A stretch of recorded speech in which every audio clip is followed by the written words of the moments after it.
Anda kelihatan lebih kurus ya? Alhamdulillah. Alhamdulillah ya kalau kurus ya. Iya. Itu karena saya sudah gemuk, jadi nanti Anda bilang jangan bilang abang gemuk ya. Jadi saya serang dulu. Duluan pakai badan. Oke, kita ini mau bicarain soal enggak soal nasional sih ya, karena sudah banyak yang bicara dan Bang Fahri juga kayaknya sudah terlalu banyak bicara soal nasional. Kita bicara yang lokal aja, dan lokalnya ke kampung halaman Bang Fahri. Siap. Gimana Bang? Pilkada Sumbawa yang mau kita bicarain ini Bang. Apa Ya. update yang bisa Abang berikan untuk pilkada ini? Ini kan Abang dukung pasangan Haji Mahmud Abdullah dan Burhanuddin Jafar Salam, Ya. BJS. Ya.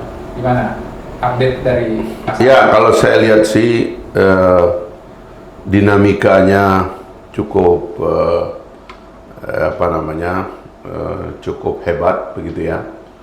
Cuman memang di antara sebab dari dinamika di seluruh pilkada di Indonesia, khususnya di Sumbawa, adalah karena memang pencalonan tidak sepenuhnya merupakan hak dari daerah ya. Ada banyak lobby-lobby di tingkat pusat yang kadang-kadang tidak dikendalikan dari daerah.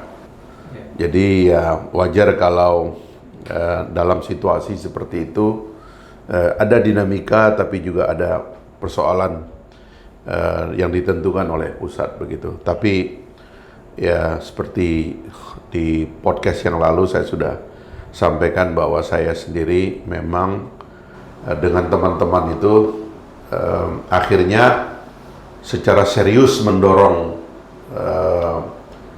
Haji Mu dan Pak BJS atau Mas BJS untuk berpasangan dan insya Allah ya maju lagi Haji Mu-nya untuk periode yang kedua memimpin Kabupaten Sumbawa 2024 atau 2025 2030 yang akan datang. Kira-kira begitu. Ini tentunya kalau Haji Mu termasuk BJS juga sudah cukup banyak mungkin dikenal orang. Ya. Tapi saya sendiri tidak cukup dalam Ya. mengenal keduanya, atau mungkin saya hanya mengenal dari Ya. sisi saya saja. Saya pernah beberapa kali berinteraksi dengan keduanya dan mungkin pengalaman saya terbatas. Ya. Tapi Bang Fahri pasti punya perspektif lain memandang sosok yang dua ini. Ya. Menurut Bang Fahri siapa sih mereka Ya. ini gitu? Kalau Pak Muhammad Abdullah ini memang tokoh senior Sumbawa ya, dan 100% karirnya itu memang dalam birokrasi pemerintahan. Jadi beliau tamat atau masuk sekolah pemerintahan, itu dulu namanya IPDN kalau nggak salah ya, itu tahun 77 ya, dan beliau sudah meniti karir ya, pernah jadi kepala Hansip ya kan, jadi camat berkali-kali, kemudian menjadi sekda, wakil bupati, dan akhirnya jadi bupati ya, dan itu berjenjang sekali, dan itu mungkin yang menyebabkan orang lupa bahwa akumulasi kapasitas itulah yang membuat dia itu bisa menghandle banyak persoalan tanpa banyak ngomong. Itu yang kita perlu garis bawahi ya. Covid dia hadapi, bahkan pilkada yang sekarang dipercepatkan sehingga agak pendek masa beliau memimpin ini, cuma 3 tahun, tapi alhamdulillah kerja senyap seperti dia itulah yang banyak menyelesaikan masalah. Dan jadi orang ini memang benar-benar berpengalaman, tapi tidak saja berpengalaman, tidak pernah dalam karirnya itu dia punya masalah hukum, dia punya masalah kredibilitas ya. Karena ini juga anak dari salah seorang ulama besar di Sumbawa, dan beliau juga ketua NU di sana itu, jadi relatif ini membuat secara individual dia sangat kuat lah dan mengakar lah di tengah masyarakat Sumbawa. Nah, sementara BJS adalah anak muda ya, yang juga berkarir dalam politik dan juga termasuk tokoh yang kredibel, ya, yang Anda bayangkan kalau dalam birokrasi mungkin gejolaknya nggak terlalu hebat. Tapi ini orang politik, tapi alhamdulillah juga politik yang berkarakter dan akhirnya dia juga punya kredibilitas, ya. Pernah di DPR di kabupaten, provinsi dan tidak ada kasus begitu. Jadi ini adalah kolaborasi antar generasi yang sangat hebat juga, ya. Saya bayangkan ke depan itu akan mengakselerasi jalannya pemerintahan dengan satu syarat. Saya bilang sama Pak BJS, jangan salah paham terhadap Haji Mo. Beliau orang yang senyap, tidak suka popularitas, kadang-kadang dia tidak mau kampanyekan dirinya gitu ya.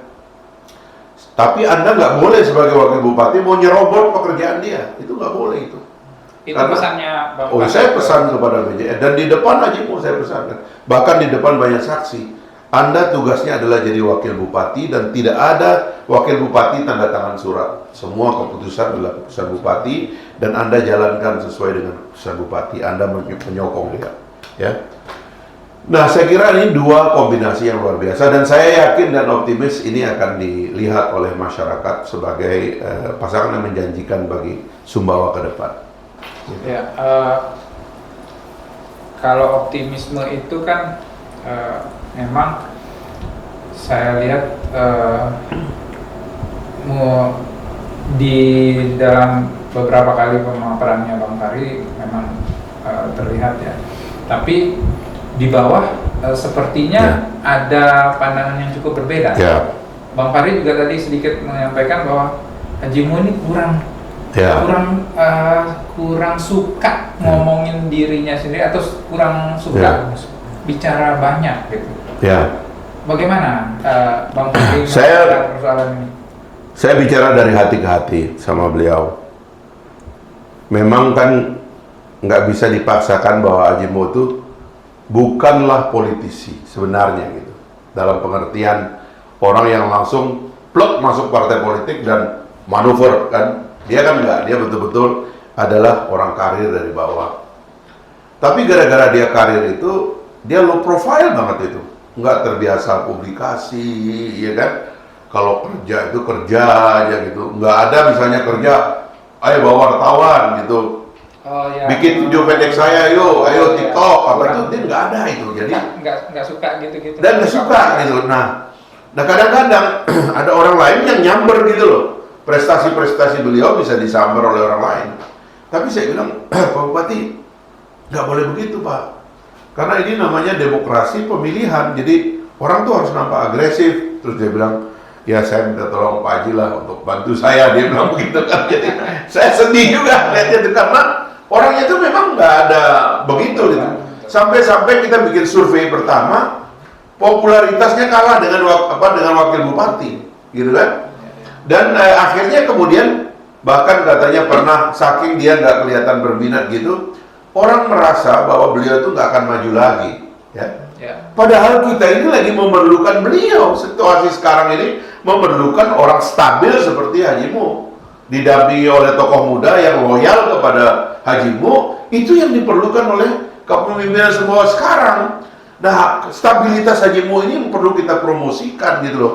Memang dia ini tidak suka mempromosikan dirinya kemana-mana, bawa program gunting pita acara ini kiri kanan, sekarang nggak bawa media, jalan aja sendiri, ya. Bayangkan ini orang tiap pagi sholat di masjid dan jalan kaki setiap hari, ya kan? Karena ini orang memang ini keluarga ulama ya. Tapi senyap itu dilakukan, nggak suka pamer-pamer. Nah, ini yang saya kira sekarang mesti agak dibalik di masa pilkada ini apa boleh buat. Kita juga izin ke beliau. Kadang-kadang kita bilang, Pak Haji, coba kita begini sedikit.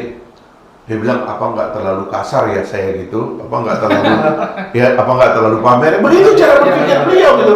Padahal rakyat kan nggak tahu. Dia kan sukanya yang pamer, yang main di TikTok segala macam. Nah, apalagi anak-anak muda ya. Sekarang kita mau tampilkan beliau kembali. Pertama, deklarasikan bahwa sudah deklarasi juga bahwa beliau insya Allah maju lagi, mantap, dan partainya cukup. Karena dua pasangan ini cukup ya, Partai Golkar sebagai pemenang pemilu dan juga Partai Gelora yang punya satu fraksi di sana, Ketua DPD Partai Golkar Haji Mo dan Ketua DPD Partai Gelora Pak BJS maju bersama. Ya, ini artinya isu tiket sudah nggak ada lagi dan sudah deklarasi dan menyampaikan ke masyarakat bahwa beliau berdua akan maju sebagai pasangan. Nah, mulailah orang tahu, oh ternyata Pak Haji maju lagi, ya meskipun sudah nggak dengan wakil yang lama gitulah. Nah, tadi sempat disinggung soal ini kan ada persepsi juga bahwa biasanya kalau orang sudah di fase usia seperti Haji Mo itu juga kemampuan fisik itu bisa menjadi problem atau bisa menjadi tantangan gitu ya. Nah, tapi Bang Fahri tadi bilang ya memang, dan saya juga pernah lihat langsung gitu, dia secara sudah banyak sekali berubah Haji Mo ini secara fisik gitu, berhenti merokok dan lain sebagainya. Kemudian jalan kaki 2 km hampir sekitar itu tiap pagi. Nah, Bang Fahri punya catatan? Mukanya juga tambah lebih muda, ya berseri. Saya bilang turun berapa, para orang tanya kan turun berapa kilo, ini turun berapa tahun umurnya gitu kan. Kalau soal itu sih alhamdulillah nggak ada masalah, beliau orang yang sehat karena memang orang rajin ya. Jadi beliau tuh bukan orang yang malas gitu, jadi dinamis sebenarnya. Orang tuh gitu, kalau orang tuh jarang ngomong biasanya itu banyak kerja, banyak jalan dan sebagainya gitu.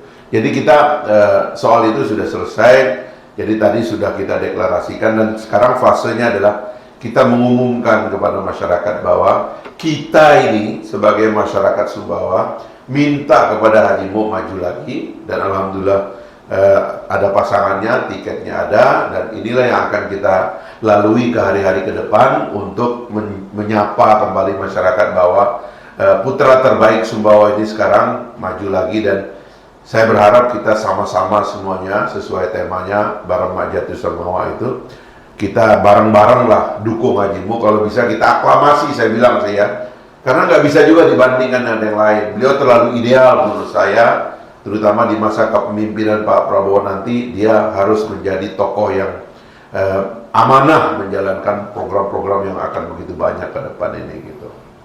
Nah, saya perlu tanya soal, siapa tahu Bang Fahri mau bocorkan, karena ini kalau biasanya masalah strategi ini biasanya masalah yang disimpan rapat-rapat, tapi bolehlah sedikit gambaran besar atau apa yang bisa diberikan. Bagaimana sih mengemas Haji Mo? Dan pertama sebenarnya yang paling penting adalah tadi itu ya, deklarasi kembali, karena banyak orang yang sudah ngambil kesimpulan seolah beliau nggak maju lagi, sehingga dalam survei itu terdata banyak yang pindah ya ke pilihan lain ya, yang baru-baru dan sebagainya gitu.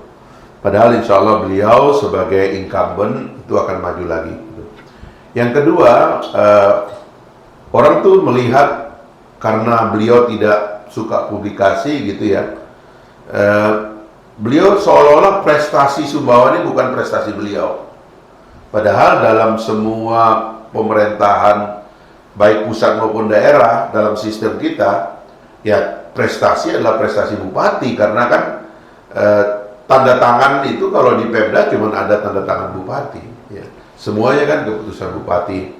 Dan Haji Mo itu dalam proses memimpin Sumbawa yang lalu, yang kepotong masa Covid dan juga kepotong percepatan pilkada ini, cukup besar prestasinya. Saya baca data-data angka kemiskinan yang menurun, indeks pembangunan manusia yang meningkat, infrastrukturnya juga masif, ya kan.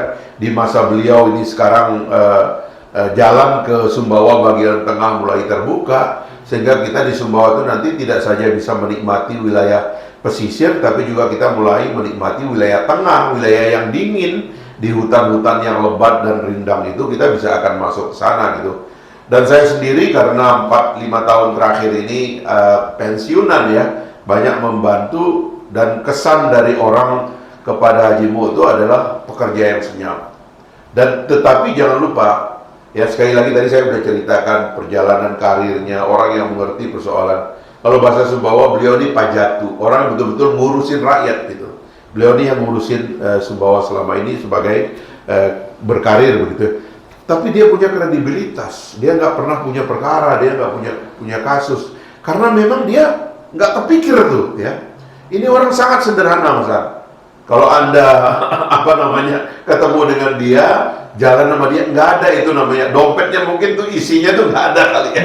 Karena orangnya itu sangat sederhana gitu. Nah, orang ini yang saya kira kalau kita perkenalkan kembali kepada masyarakat dengan prestasi yang begitu banyak, ya. Dan ini banyak prestasi yang juga sedang menunggu di depan karena beliau cukup agresif mengirim tim-tim lobbynya untuk melobi pemerintah juga begitu ya, untuk membantu masyarakat Sumbawa karena masa depan Sumbawa ini akan sangat besar sekali, sehingga prestasinya itu juga nampak sekali begitu. Nah, untuk alasan-alasan ini pengenalan kembali kepada masyarakat itulah yang diperlukan, dan saya kira begitu, saya yakin ya, begitu masyarakat tahu beliau kembali, saya kira orang Sumbawa akan kembali milih beliau. Bahkan saya yakin istilah yang saya pakai dulu terhadap Prabowo Gibran tuh, ya, aklamasi, itu bisa juga terjadi di Sumbawa. Gitu. Cuman kadang-kadang orang berpikir, Bang, kadang-kadang pilkada itu juga ditentukan oleh kesiapan-kesiapan di luar politik seperti misalnya logistik. Ya. Dari aspek-aspek yang seperti itu bagaimana? Memang agak mengerikan karena survei-survei terakhir itu menampakkan bahwa ada nuansa keinginan masyarakat itu terhadap logistik yang lebih besar begitu. Ya, saya juga bicara ke banyak teman-teman ya terhadap concern ini, dan saya bilang ya sampai detik terakhir kita harus mengajak masyarakat bahwa kita ini milih orang yang kredibel, yang nggak akan nyuri uang rakyat, yang nggak akan main proyek, yang nggak akan macam-macam lah, kira-kira begitu. Dan Haji Mu membuktikannya. COVID itu dia hadapi dengan sangat tenang, dan dia nggak terlibat apapun di dalam situasi seperti itu. Nah, bahwa rakyat itu perlu dicerdaskan, kita cerdaskan. Tapi yang kita tahu sekarang karena Haji Mu masih menjadi bupati, ya tentu juga program-program keracyatannya banyak sekali, dan saya yakin itu akan bisa membuat rakyat itu tahu bahwa di tangan Haji Mu itu hak-hak mereka terpenuhi, ya. Dan itu yang paling penting sebenarnya. Soal-soal lain saya yakin juga akan banyak partisipasi dari teman-teman, sukarelawan dan sebagainya itu, sehingga bisa menjawab tantangan-tantangan yang ada di lapangan secara lebih sistematis, kira-kira begitu. Bang, kalau Pilkada Sumbawa ini secara politis ada nggak irisannya dengan bagaimana koalisi yang saat ini sedang digalakkan oleh pusat? Saya bisa katakan bahwa pasangan Haji Mu dan BJS ini adalah bisa dibilang kim murni, ya, karena baik Partai Golkar maupun Partai Gelora itu sama-sama pendukung Koalisi Indonesia Maju, pendukung Pak Prabowo Gibran, dan kita betul-betul militan begitu ya. Salah satu yang menyebabkan misalnya para pengurus Golkar itu mendukung Haji Mu kembali itu karena prestasi Golkar di Kabupaten Sumbawa dalam kepemimpinan beliau juga maju, dan Gelora lebih dahsyat lagi, dari 0 kita dapat 4 sekarang itu ya, hampir 5 bahkan kita, sehingga punya satu fraksi di Sumbawa. Jadi prestasi ini berbarengan dengan Pak Prabowo nanti yang memimpin kita, ya, dan kita sendiri sebagai orang pusat, saya bisa bilang juga saya putra daerah yang banyak di pusat, itu insya Allah ini inline banget gitu, sehingga program-program nasional yang akan digelontorkan oleh Pak Prabowo nanti, ya, makan bergizi, perumahan rakyat dan lain-lain yang akan banyak sekali, masif ya, itu memerlukan pemerintah daerah yang kredibel, ya, yang profesional gitu. Jangan sampai kalau enggak apa yang terjadi? Ya, dia bisa pemerintah pusat bisa bilang, wah ini pemerintah daerah yang mensabotase program pusat, sehingga nanti pusat bisa salah paham gitu. Kalau ini betul-betul kita adalah istilah tadi kim murni itu, karena kita betul-betul merupakan bagian dari pemerintahan, dan saya berharap itu yang akan terjadi, sehingga hak-hak masyarakat Sumbawa juga akan lebih masif diterima begitu. Oke, cukup kayaknya. Cukup ya. Terima kasih banyak. Mudah-mudahan pasangan Haji Mahmud Abdullah dan Bapak Haji Burhanuddin Jafar Salam ini kembali diterima oleh masyarakat kita, masyarakat Sumbawa khususnya, karena ini adalah calon terbaik yang kita punya sekarang ini dan calon terbaik untuk masa depan Sumbawa 5 tahun ke depan. Terima kasih.